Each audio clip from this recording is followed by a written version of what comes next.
Wands, page of wands, sun card represent ಆಗಿದೆ. ಕೆಲವೊಬ್ಬರಿಗೆ long distance relationship ಅನ್ನ represent ಮಾಡ್ತಾ ಇದೆ. ಮತ್ತೆ ಕೆಲವೊಬ್ರು ಟ್ರಾವೆಲ್ ಮಾಡೋದ್ರ ಮೂಲಕ ನಿಮ್ಮ ಪರ್ಸನ್ ಅನ್ನ ನೀವು ಭೇಟಿಯಾಗಿರುವಂತಹ ಪಾಸ್ಟ್ ನಲ್ಲಿ ರೆಪ್ರೆಸೆಂಟ್ ಆಗ್ತಾ ಇದೆ. ನಿಮ್ಮ ಪಾಸ್ಟ್ ನಲ್ಲಿ ನಿಮ್ಮ ಲವ್ ಲೈಫ್ ನ ವಿಚಾರದಲ್ಲಿ ಒಂದು ರೊಮ್ಯಾಂಟಿಕ್ ಇತ್ತು, ಒಂದು ರೀತಿಯ ಕ್ಯೂರಿಯಾಸಿಟಿ ಇತ್ತು, ಒಂದು ಎಂಜಾಯ್ ಇತ್ತು. ಕೆಲವೊಂದು ರೀತಿಯ ಮೆಸೇಜ್ ಗಳನ್ನ ಎಕ್ಸ್ಚೇಂಜಿಂಗ್ ಮಾಡ್ಕೋತಾ ಇದ್ರಿ, ಫೋನ್ಗಳ ಮೂಲಕ ಅಥವಾ ವಾಟ್ಸ್ಆಪ್ ಗಳ ಮೂಲಕ ಮೆಸೇಜ್ ಗಳನ್ನ ಕಳಿಸ್ಕೊಳ್ಳುವಂತಹದ್ದು, ಒಂದು ರೀತಿಯ ಕ್ಯೂರಿಯಾಸಿಟಿ, ಎಕ್ಸೈಟ್ಮೆಂಟ್ ಗಳೆಲ್ಲ ನಿಮ್ಮ ಲವ್ ಲೈಫ್ ನ ವಿಚಾರದಲ್ಲಿ ಇತ್ತು. ಪಾಸ್ಟ್ ನಲ್ಲಿ ಕೂಡ ನಿಮ್ಮ ಲವ್ ಲೈಫ್ ನ ವಿಚಾರದಲ್ಲಿ ಯಾವುದೇ ರೀತಿಯ ತೊಂದರೆಗಳಿರಲಿಲ್ಲ. ಸೊ ಪಾಸಿಟಿವ್ ಆಗಿತ್ತು. ಪಾಸಿಟಿವ್ ಚೇಂಜಸ್ ಗಳು, ಬದಲಾವಣೆಗಳನ್ನೇ ನೀವು ನೋಡಿದ್ದೀರಾ. ಯಾವುದೇ ರೀತಿಯ ತೊಂದರೆಗಳೇನು, ಜಗಳಗಳೇನು ಇಲ್ಲದೆ ಇರುವಂತಹದ್ದು ರೆಪ್ರೆಸೆಂಟ್ ಆಗ್ತಾ ಇದೆ. ಅಟ್ ದ ಪ್ರೆಸೆಂಟ್ ಸಿಚುಯೇಷನ್ ಹೇಗಿದೆ? ಈಗಿನ ಸಿಚುಯೇಷನ್ ಕೂಡ ಸೆಕ್ಯೂರ್ ಆಗಿರುವಂತಹದ್ದು.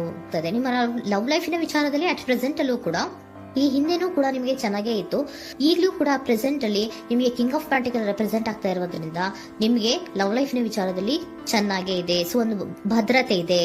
ಲವ್ ಲೈಫ್ ನ ವಿಚಾರದಲ್ಲಿ ಒಂದು ಸಾಮರಸ್ಯ ಇದೆ. ಯಾವುದೇ ರೀತಿಯ ತೊಂದರೆಗಳು ಏನು ಕಾಣ್ತಾ ಇಲ್ಲ. ಸೆಕೆಂಡ್ ಕಾರ್ಡ್ ಬಂದಿರುವಂತಹ ಪ್ರೆಸೆಂಟ್ ಸಿಚುಯೇಷನ್ ಅಲ್ಲಿ ಸ್ಟ್ರೆಂತ್ ಇದೆ, ಬಾಂಡೇಜ್ ಇದೆ. ಚೆನ್ನಾಗಿ ನೀವಿಬ್ಬರ ಮಧ್ಯೆ ಒಂದು ಬಾಂಡೇಜ್ ಇದೆ, ಸಾಮರಸ್ಯ ಇದೆ, ಹೊಂದಾಣಿಕೆ ಗುಣಗಳು ತುಂಬಾ ಇದೆ.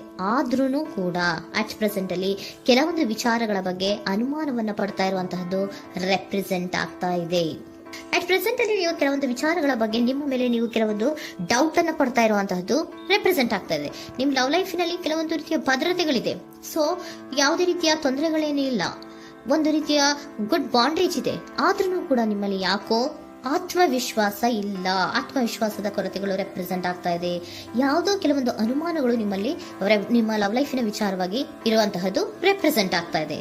ಏನಾದ್ರೂ ತೊಂದರೆ ಆಗ್ತಾ ಇದೆಯಾ, ನನ್ನ ಲವ್ ಲೈಫಿನ ವಿಚಾರವಾಗಿ ಏನಾದ್ರೂ ತೊಂದರೆ ಆಗ್ತಾ ಇದೆಯಾ ಅಂತ ನಿಮ್ಮಲ್ಲೇ ನೀವು ಅನುಮಾನವನ್ನ ಪಡ್ತಾ ಇರುವಂತಹದ್ದು ರೆಪ್ರೆಸೆಂಟ್ ಆಗ್ತಾ ಇದೆ. ಫ್ಯೂಚರಿನ ಬಗ್ಗೆ ಹೇಳೋದಾದ್ರೆ ಕ್ವೀನ್ ಆಫ್ ಪ್ಯಾಂಟಿಕಲ್ಸ್ ಬಂದಿದೆ. ಕ್ವೀನ್ ಆಫ್ ಪ್ಯಾಂಟಿಕಲ್ಸ್ ಬಂದಿರುವಂತಹದ್ದೇನು, ಒಂದು ರೀತಿಯ ಪೋಷಣೆಯನ್ನ ಮಾಡುವಂತಹದ್ದು ರೆಪ್ರೆಸೆಂಟ್ ಆಗ್ತಾ ಇದೆ. ಯಾಕಂದ್ರೆ ನಿಮ್ಮ ಲವ್ ಲೈಫ್ ನ ವಿಚಾರವಾಗಿ ಅಟ್ ಪ್ರೆಸೆಂಟ್ ಅಲ್ಲಿ ಕೆಲವೊಂದು ವಿಚಾರಗಳಲ್ಲಿ ಸ್ಟೇಬಲ್ ರಿಲೇಶನ್ಶಿಪ್ ಅಲ್ಲಿ ಇದ್ರೂ, ಒಂದು ಗುಡ್ ಬಾಂಡೇಜ್ ಇದ್ರೂ ಕೂಡ ನೀವ್ ಯಾಕೋ ಕೆಲವೊಂದು ವಿಚಾರಗಳ ಬಗ್ಗೆ ಅನುಮಾನವನ್ನ ಪಡ್ತಾ ಇರುವಂತಹದ್ದು, ಅದನ್ನ ರಕ್ಷಣೆ ಮಾಡೋದ್ರೊಳಗೆ ಹೆಚ್ಚು ಗಮನವನ್ನ ಕೊಡ್ತಾ ಇರುವಂತಹದ್ದು ರೆಪ್ರೆಸೆಂಟ್ ಆಗ್ತಾ ಇದೆ. ಇಮಿಡಿಯೇಟ್ ಫ್ಯೂಚರಿನ ಬಗ್ಗೆ ಹೇಳೋದಾದ್ರೆ ನೀವೊಂದು ರೀತಿಯ ಪೋಷಣೆಗಳನ್ನ ಮಾಡುವಂತಹದ್ದು, ನಿಮ್ಮ ಲವ್ ಲೈಫಿನ ವಿಚಾರವಾಗಿ ಕೆಲವೊಂದು ರೀತಿಯ ಹೆಚ್ಚು ಗಮನವನ್ನ ಕೊಡುವಂತಹದ್ದು, ಯಾವುದೋ ನಿಮ್ಮ ವಿಚಾರಗಳಲ್ಲಿ ಹಿಡಿತದಲ್ಲಿ ಏನ್ ಇಟ್ಕೊಂಡಿದ್ರೋ, ನಿಮ್ಮ ಪೊಸೆಸಿವ್ನೆಸ್ ಅನ್ನ ಏನ್ ಇಟ್ಕೊಂಡಿದ್ರೋ, ಯಾವುದೋ ಕೆಲವು ವಿಚಾರಗಳಲ್ಲಿ ನೀವು ಬಹಳಷ್ಟು ಓಪನ್ ಅಪ್ ಆಗಿ ಮಾತಾಡದೆ, ಯಾವ ವಿಚಾರಗಳನ್ನು ಕೂಡ ಹೇಳ್ಕೊಳ್ಳದೆ, ನಿಮ್ಮಲ್ಲೇ ನೀವು ಕೆಲವೊಂದು ಬೇಜಾರುಗಳನ್ನ ಏನ್ ಇಟ್ಕೊಂಡಿದ್ರೋ ಆ ವಿಚಾರಗಳನ್ನ ನೀವು ಮಾತಾಡುವಂತಹ ಸಾಧ್ಯತೆಗಳು ಇಮ್ಮಿಡಿಯೇಟ್ ಫ್ಯೂಚರ್ ನಲ್ಲಿ ಕಾಣಿಸ್ತಾ ಇದೆ. ಯಾವುದೋ ಕೆಲವೊಂದು ವಿಚಾರ, ಯಾಕೆ ಯಾವುದೋ ಕೆಲವು ವಿಚಾರಗಳಲ್ಲಿ ನಿಮಗೆ ಅನುಮಾನಗಳು ರೆಪ್ರೆಸೆಂಟ್ ಆಗ್ತದೆ. ಲವ್ ಲೈಫಿನ ವಿಚಾರ, ಪ್ರೀತಿಯಲ್ಲಿ ಯಾವಾಗ ಅನುಮಾನಗಳು ಸೃಷ್ಟಿಯಾಗುತ್ತೋ ನಾವು ಅವಾಗವಾಗ್ಲೇ ಅದನ್ನ ಬಗೆಹರಿಸ್ಕೊಬೇಕು. ನಮ್ಮಲ್ಲೇ ಇಟ್ಕೊಳ್ಳೋದು, ಅಯ್ಯೋ ಏನಾಗ್ತಾ ಇದೆಯೋ ಅಂತ ಕೊರ್ಗೋದು ಅಥವಾ ಏನಾಗ್ಬಿಡುತ್ತೋ ಅಂತ ಭಯ ಪಡುವಂತಹದ್ದು ಏನು ಬೇಕಾಗಿಲ್ಲ. ಯಾಕಂದ್ರೆ ಲವ್ ಇರುವಂತಹದ್ದೇ ನಂಬಿಕೆಯ ಬುನಾದಿಯ ಮೇಲೆ. ಸೊ ನೀವೇನ್ ಮಾಡ್ಬೇಕು, ಏನಾದ್ರೂ ಸ್ವಲ್ಪ ಡೌಟ್ಗಳು ಬಂದಾಗ ನೀವು ಅದನ್ನ ಬಗೆಹರಿಸ್ಕೋಬೇಕು. ಯಾವ ವಿಚಾರದಲ್ಲಿ ನಿಮಗೆ ಬೇಜಾರಾಗಿತ್ತು ಅದನ್ನ ನೀವೇನ್ ಮಾಡ್ಬೇಕು, ನಿಮ್ಮಲ್ಲೇ ಇಟ್ಕೊಂಡು ಕೊರಗಬಾರ್ದು. ಓಪನ್ ಅಪ್ ಆಗಿ ಮಾತಾಡೋದ್ರ ಮೂಲಕ ನೀವು ಕ್ಲಾರಿಟಿಯನ್ನ ತಗೊಳ್ಳುವಂತಹದ್ದು ನಿಮಗೆ ಇಮಿಡಿಯೇಟ್ ಫ್ಯೂಚರ್ ನಲ್ಲಿ ಕಾಣಿಸ್ತಾ ಇದೆ.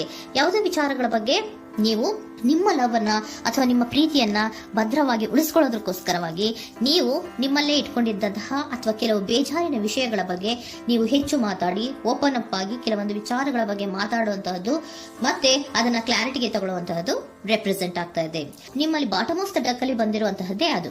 ಖುಷಿಯಾಗಿರ್ಬೇಕು, ಸಂತೋಷವಾಗಿರ್ಬೇಕು, ನಮ್ಮ ಲವ್ ಲೈಫಿನ ವಿಚಾರದಲ್ಲಿ ಒಂದು ಎಂಜಾಯ್ ಇರಬೇಕು, ಮತ್ತೆ ನೆಮ್ಮದಿ ಇರಬೇಕು, ಯಾವುದೇ ರೀತಿ ಗಲಿಬಿಲಿಗಳಿರಬಾರ್ದು ಅನ್ನೋಂತಹದ್ದೇ ನಿಮ್ಮ ಎನರ್ಜಿಯಲ್ಲಿ ರೆಪ್ರೆಸೆಂಟ್ ಆಗ್ತಾ ಇರೋದು.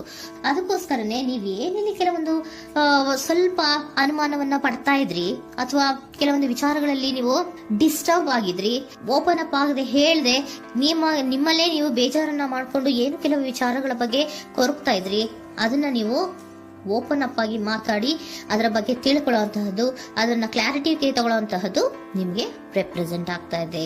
ಪಾಸ್ಟಿನಲ್ಲಿ ನಿಮ್ಗೆ ತುಂಬಾನೇ ಚೆನ್ನಾಗಿತ್ತು, ಅಟ್ ಪ್ರೆಸೆಂಟಿನಲ್ಲೂ ತುಂಬಾನೇ ಚೆನ್ನಾಗಿದೆ.